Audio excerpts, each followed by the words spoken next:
हम आपको इंटरमीडिएट की गणित पढ़ाने जा रहे हैं जो कि NCERT सिलेबस से निर्धारित है। आज हम मैट्रिक्स के कोफैक्टर और एडजॉइंट बताना चाहते हैं कि बहुत इम्पोर्टेंट है, बोर्ड एग्जाम में आता है। तो कोफैक्टर और एडजॉइंट किसी मैट्रिक्स का कैसे ज्ञात करते हैं, सबसे पहले आप लोग इसे समझिए। जैसे कोई मैट्रिक्स ए लिख दिया जाए किसी भी ऑर्डर की, मान लिया 2, 3 और 4 और 5, ये 2x2 ऑर्डर की मैट्रिक्स है, 2x2। इसका हमें कोफैक्टर ज्ञात करना है, तो उसके शुद्ध कोफैक्टर को पहले कहते हैं CIJ is equal to -1 to power i plus j into AIJ, जहाँ AIJ उसके एलिमेंट कहलाते हैं। और ये कहते हैं इस प्रकार CIJ, i बराबर जैसे 1, 2 हो सकता है, j बराबर 1, 2। यहाँ पर ध्यान दें, जैसे C11 बताना है तो C1 पहला रो और पहला कॉलम होगा, तो पहला रो ये मानते हैं, पहला कॉलम ये होता है, तो उसके सामने के रो को, सामने के कॉलम को कैंसिल कर देने पर जो एलिमेंट बचता है वही एलिमेंट लिया जाता है। ये 5 बच रहा है, इसे हटाने तो 5 लीजिए, ठीक। और उसके पहले जो चिन्ह लगाने की है, तो एक शॉर्ट ट्रिक ये है कि अगर दोनों अंकों का जोड़ सम आवे तो यहाँ चिन्ह धन होगा, अगर दोनों अंकों का जोड़ विषम आवे जहाँ माइनस होगा, ऋण। या आप इसमें भी रख के देख सकते हैं, इस सूत्र हमने बना दिया है, इस प्रकार से होता है -1 टू पावर 1 प्लस 1, 1 2 हो जाएगा, तो 2 घात सम है, इसलिए ये धन संख्या हो जाएगी, है ना। AIJ का मतलब I में 1, J में 1, 1 1 हो जाएगा, तो रो कॉलम कैंसिल कर दो 1 1 की, ये कैंसिल 5 हो जाएगा। इसी प्रकार से C12, प्यारे बच्चों ध्यान दो, C12 पहला रो दूसरा कॉलम दोनों का जोड़ विषम है, तुरंत समझ जाओ माइनस हो जाएगा। 1 2 पहला रो दूसरा कॉलम हटा देंगे, ये पहला रो है और ये दूसरा कॉलम, ये हटाने के बाद 4 बच रहा है, 4। फिर इसी बार C21 दूसरा रो और पहला कॉलम, ये दूसरा रो है और ये पहला कॉलम है, कैंसिल करेंगे 3 बच जाएगा, तो 3 लिखेंगे और दोनों का जोड़ विषम है इसलिए माइनस हो जाएगा। फिर वह C22 लेंगे, तो 2 2 दोनों का जोड़ सम है इसलिए धन आएगा। अब एलिमेंट कौन सा होगा, दूसरा रो दूसरा कॉलम को हटा करके, दूसरा रो और दूसरा कॉलम 2। इस प्रकार से 4 ये कोफैक्टर जो आ गए, इनको ले करके इनसे मैट्रिक्स प्राप्त कर लेते हैं प्यारे बच्चों। इससे मैट्रिक्स देव कैसे बनेगा, इन्हीं को आपस में C भेजे उस मैट्रिक्स में, इन कोफैक्टरों से प्राप्त मैट्रिक्स इस प्रकार से जिस स्थान से उठाएंगे वही रखना। C11 का स्थान ये है, कितना है 5 लिखेंगे। फिर C12 ये स्थान है -4, फिर C21 का -3, C22 एलिमेंट 2, इस प्रकार से ये हो गया कोफैक्टरों से प्राप्त मैट्रिक्स हो गई। अब इसका ट्रांसपोज कर दें तो जो ट्रांसपोज से जो मैट्रिक्स बनती है वही एडजॉइंट मैट्रिक्स होता है। अब ट्रांसपोज का मतलब हिंदी में परिवर्त कहते हैं। परिवर्त रो को कॉलम में लिख दिया जाए और कॉलम को रो में लिख दिया, माने रो है कि ऐसे हो जाए और ये कॉलम है कि रो में हो जाए, ऐसे हो जाए, सब प्रत्येक के। तो ध्यान रखें, तो इससे परिवर्त, इसलिए एडजॉइंट जो होगा ADJ, उसको संक्षेप में एडजॉइंट मैट्रिक्स को ADJ, हिंदी में सहखंडज, ए मैट्रिक्स कोई है उसका सहखंडज करते हैं। तो क्या हो जाएगा प्यारे बच्चों, ध्यान रखो, ये रो में है उसको कॉलम में कर दो, तो 5 -4, फिर ये -3 है ना, और 2 है, ये रो में है तो कॉलम में, तो -3 और 2। इस प्रकार से ये क्या हो गया, ट्रांसपोज हो गया। देखो जो रो में है वो कॉलम में पहुंच गया, देखो ये वाला रो में था तो कॉलम में, देखो 5 -4, ये 5, ये रो में था तो कॉलम में -3। तो यही बेटा एडजॉइंट मैट्रिक्स हो गया, सहखंडज, ए मैट्रिक्स का सहखंडज प्राप्त कर दिया, जो कि बहुत महत्वपूर्ण है। अब सहखंडज किसी मैट्रिक्स का निकालने का एक ये ट्रिक है, ये तो सब पूरा हल हुआ। इसी का एक शॉर्ट ट्रिक भी हम बताने जा रहे हैं, वो भी समझ लो, आप चेक कर लेंगे और कंपटीशन में आता है तो इतना विस्तार नहीं करना है, उसको आप संक्षेप में कर लेंगे। तो ध्यान, इसलिए मैट्रिक्स का इसका एडजॉइंट निकालना है तो संक्षेप, जिसको हम शॉर्ट ट्रिक कहेंगे, एडजॉइंट निकालना, सीधे आप समझ जाएं। इसको जानते हो मेन विकर्ण कहते हैं, इसको सेकेंडरी विकर्ण, प्राइमरी सेकेंडरी, मुख्य विकर्ण और द्वितीयक विकर्ण।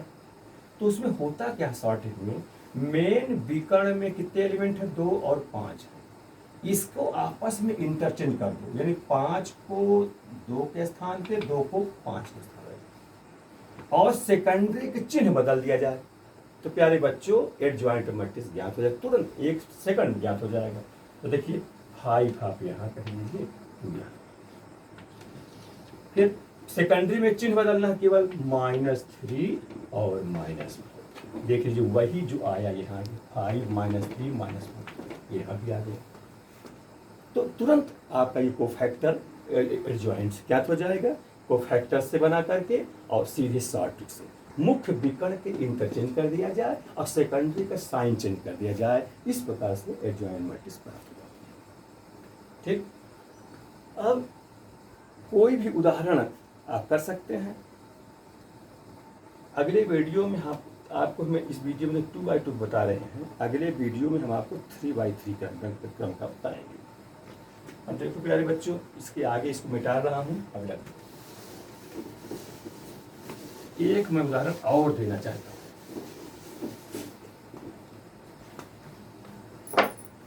कोई मैट्रिक्स बी ले लिया जाए, 1 2 -3 और 0। कहा जाए कि इसका कोफैक्टर से एडजॉइंट मैट्रिक्स प्राप्त कीजिए। तो जरा ध्यान रखिए प्यारे बच्चों, एडजॉइंट प्राप्त करने के 2 तरीके, एक तो शॉर्ट ट्रिक बताया कि मुख्य विकर्ण को इंटरचेंज कर दो, सेकेंडरी के साइन चेंज कर दीजिए तो ये आ जाएगा। दूसरा कोफैक्टर बना के C11 पहला रो पहला कॉलम है, तो उसके रो, ये रो कहलाता है और ये कॉलम कहलाता है पहला, उसको निगलेक्ट कर के हटा कर जो बचे वो लिखेंगे जी। फिर C12 इसको 12 नहीं पढ़ेंगे, 1 2 पढ़ेंगे, पहला रो दूसरा कॉलम, पहला रो दूसरा कॉलम, ये कैंसिल करने के बाद जो बचेगा तो लिखेंगे -3। एक चीज़ और ध्यान दें कि अगर दोनों का जोड़ यानी योग विषम हो तब तो वो एलिमेंट निगेटिव होता है, और अगर दोनों का जोड़ सम हो तो वो एलिमेंट पॉजिटिव होता है। तो दोनों का जोड़ विषम है इसलिए ऋण लगा दिए, और ये ऋण जो लगा तो प्रश्न में ही दिया थी। इस प्रकार तो कितना हो जाएगा, 3 हो जाएगा। फिर मेरे बच्चों C21 दूसरा रो पहला कॉलम, ये दूसरा रो है और ये पहला कॉलम है, ये कैंसिल हो जाएगा, 2 बचेगा, 2 लिखेंगे। लेकिन दोनों का जोड़ माइनस विषम है इसलिए माइनस हो जाएगा। फिर इसके बाद देखिए C22 दूसरा रो दूसरा कॉलम, तो दूसरा रो और दूसरा कॉलम कैंसिल, 1 बच रहा है, और दोनों का जोड़ 2 4 सम हो जाए, घात सम हो जाए, इसलिए प्लस रहेगा, प्लस हो जाएगा। इस प्रकार से कोफैक्टर प्राप्त हो गए। अब इन कोफैक्टरों से प्राप्त मैट्रिक्स C बराबर उसको देते हैं। तो C11 का स्थान यहाँ है वो 0 है, C12 का स्थान ये है 3 है, C21 का स्थान यहाँ पर -2, C22 पर ये तो कोफैक्टर से प्राप्त मैट्रिक्स हो गया। अब इसी को ट्रांसपोज कर दिया जाए तो वो मैट्रिक्स जो ट्रांसपोज करने के बाद आएगी वही एडजॉइंट मैट्रिक्स हो जाती है, जिसको हिंदी में सहखंडज मैट्रिक्स कहते हैं। तो इसका परिवर्त करेंगे तो परिवर्त हम लिखेंगे क्या है ना, adjoint of A, adjoint of A है ना, इसको कहते हैं C डैश। लिखिए C डैश का मतलब हुआ हम ट्रांसपोज कर रहे हैं, आप रखिए C डैश या C के ऊपर T भी लिखा, T में ट्रांसपोज हो जाता है। चलिए जो रो में है उसको कॉलम में कर दीजिए, यानी 0 3 और ये हो जाएगा -2 और 2।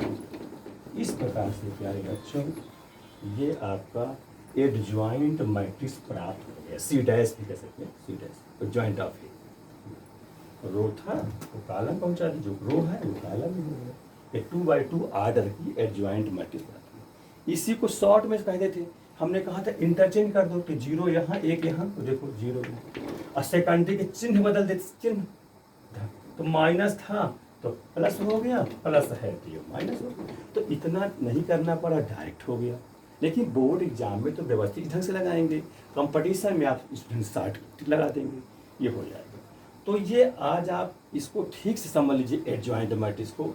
नेक्स्ट वीडियो में हम आपको इन्वर्स सिखाएंगे, जो कि ए का प्रतिलोम होता है ना। वो ए का प्रतिलोम, वो प्रतिलोम थोड़ा सा हिंट दे रहे हैं, प्रतिलोम निकलता कैसे है और वो सूत्र क्या है, कैसे निकलेगा, उसके विषय थोड़ा सा समझ। तो ए का इन्वर्स कहते हैं ना, ये इन्वर्स, इसका मतलब ए का व्युत्क्रम, ए कोई मैट्रिक्स रहेगी उसका उल्टा कह रहा प्रतिलोम कैसे बनेगा। तो मान लिया जाए, पहले परिभाषा समझिए, ए इन्वर्स होता क्या है। ये होता है एडजॉइंट मैट्रिक्स ऑफ ए बटे मॉड ऑफ ए। एडजॉइंट तो मैं सिखा चुका हूँ, मॉड ए इसके पहले वाले वीडियो बताया, 2-3 वीडियो है ना बताया इसमें। तो ए का इसका मतलब कोई मैट्रिक्स हो उसका प्रसार, उसका हल, वही मॉड ए कहलाता है। तो सबसे पहले प्रसार कैसे ज्ञात करेंगे। प्रसार तो जानते हो, लेकिन फिर भी देखो 1 2 3 4 एक बार फिर से समझ जाओ इसको।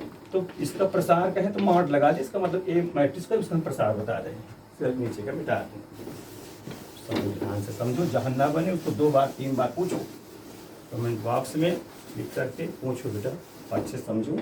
इस बार ऑन ये लॉकडाउन की समय में पढ़ाई में डिस्टर्ब ना होने पाए, इसलिए ध्यान से समझिए। तो ये मॉड है, तो मुख्य विकर्ण का गुणा कर देंगे आपस में, तो 4 × 4, और फिर सेकेंडरी विकर्ण का आपस में गुणा कर देंगे, बीच माइनस कर देंगे, घटाना, तो 3 × 6, कुल कितना आ जाएगा -2। इस प्रकार से ये मॉड ए हो गया, -2 आ गया। इसमें आप लोग ध्यान दीजिए, अगर प्रसार हम किए और अगर वो 0 आ जाता, जैसे 6 हो जाए, 6 ऋण 6 0 हो जाए, 0 हो जाता, तो वहाँ पर हम ये कहते कि ए इन्वर्स संभव नहीं है ज्ञात करना। इसलिए जैसे ऊपर तो कोई भी मालूम मैट्रिक्स है, लेकिन नीचे जब मॉड 0 हो गया तो 0 का भाग करोगे तो अपरिभाषित हो जाएगा। इसलिए प्यारे बच्चों, वहाँ पर ए इन्वर्स निकालना संभव नहीं है। इसलिए जब कभी ए इन्वर्स निकालो तो एडजॉइंट बाद में निकालो, पहले मॉड निकालो। मॉड निकाल लोगे, देखोगे मॉड निकाल करके, अगर वो 0 आ जाता है तो वहीं पर लिख दोगे कि इसका ए इन्वर्स ज्ञात करना संभव नहीं है। अगर 0 नहीं आता तब फिर ए मॉड निकला ही रहेगा, एडजॉइंट तुमको और निकालना है। एडजॉइंट तो मैं बता ही चुका हूँ, तो जो मैट्रिक्स जैसे एडजॉइंट, एक तो विस्तार से कोफैक्टर निकाल करके उसका ट्रांसपोज कर देते हैं, एक शॉर्टिंग बताया, तो यहाँ बोर्ड एग्जाम में तो भाई कोफैक्टर निकाल के पूरे विस्तार से करोगे। अब वैसे शॉर्टिंग में बताया कि मुख्य विकर्ण का इंटरचेंज दो तो सेकेंडरी का चिन्ह बदल दो तो एडजॉइंट ऑफ ए ज्ञात हो जाता है।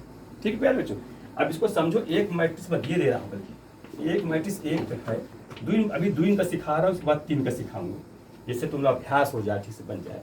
जैसे मान लिया 5 -2 3 1, तो इसका ए इन्वर्स ज्ञात करो। तो मैं एक शॉर्ट ट्रिक्स पहले सिखाऊंगा, विस्तार तुम जान चुके। देखो भाई, अभी देखो, पहले मॉड ऑफ ए निकालो, तो मॉड ऑफ ए क्या होगा, 5 का नम 5 हो जाएगा, अब 3 दूनी 6, माइनस ऑलरेडी होता ही है, 3 दूनी 6, यहाँ -6 होता है, तो कितना होगा 5 और ये +6, तो 6 5 11, जो कि नॉट 0 देंगे, मतलब 0 नहीं है। इसका मतलब ये हिंट कर रहा है कि भाई इसमें ए इन्वर्स निकालना संभव है, क्योंकि मॉड 0 नहीं आया। ठीक, अब इसके बाद इन्वर्स में जैसे सूत्र जानते हो, एडजॉइंट ऑफ ए बटे मॉड ऑफ ए। अब एडजॉइंट में बता चुका विस्तार से, यहाँ सीधे मैं ट्रिक बता रहा हूँ, ध्यान दे। तो एडजॉइंट में लिखे दे रहा हूँ, यहाँ एडजॉइंट मैट्रिक्स कौन बनेगी, कौन सी बनेगी। मैं क्या बताया, मुख्य विकर्ण तो आपस में इंटरचेंज करो, तो 1 यहाँ ले लीजिए, 5 यहाँ कर दीजिए, और सेकेंडरी के चिन्ह बदल दो, तो 3 है तो ये -3 कर देना, और -2 है तो 2 कर देना बेटा। तो इस प्रकार से ये एडजॉइंट हो गई। बटे मॉड ऑफ है, तो मॉड कितना है, मॉड 11 आया है, ये 11। ठीक, अगर 0 आता तो इसमें यही लिख दे छोड़ देते कि ए इन्वर्स निकालना संभव नहीं है। अभी जो 11 आए प्यारे बच्चों, तो इस 11 से मैट्रिक्स के जो एडजॉइंट निकला है उसके प्रत्येक एलिमेंट में डिवाइड भाग कर देंगे, जो कट्टे तो काट देंगे, नहीं वैसे रख देंगे, तो यहाँ कटने वाले नहीं, सीधे रख देंगे भाग लगाकर। 1/11 यहाँ हो जाएगा, फिर यहाँ 2/11, फिर नीचे है -3/11, फिर है ये 5/11। इस प्रकार से प्यारे बच्चों ये ए इन्वर्स निकल आया, ये आपका आंसर। इस प्रकार से किसी भी मैट्रिक्स का इन्वर्स, एडजॉइंट, कोफैक्टर आसानी पूर्वक ज्ञात कर लेंगे। अगले वीडियो में हम आपको और अच्छे से जहाँ कुछ कमी रह जाएगी वो आप सीखेंगे अच्छे से। इसी बात समाप्त करते हैं। Thank you. नेक्स्ट वीडियो में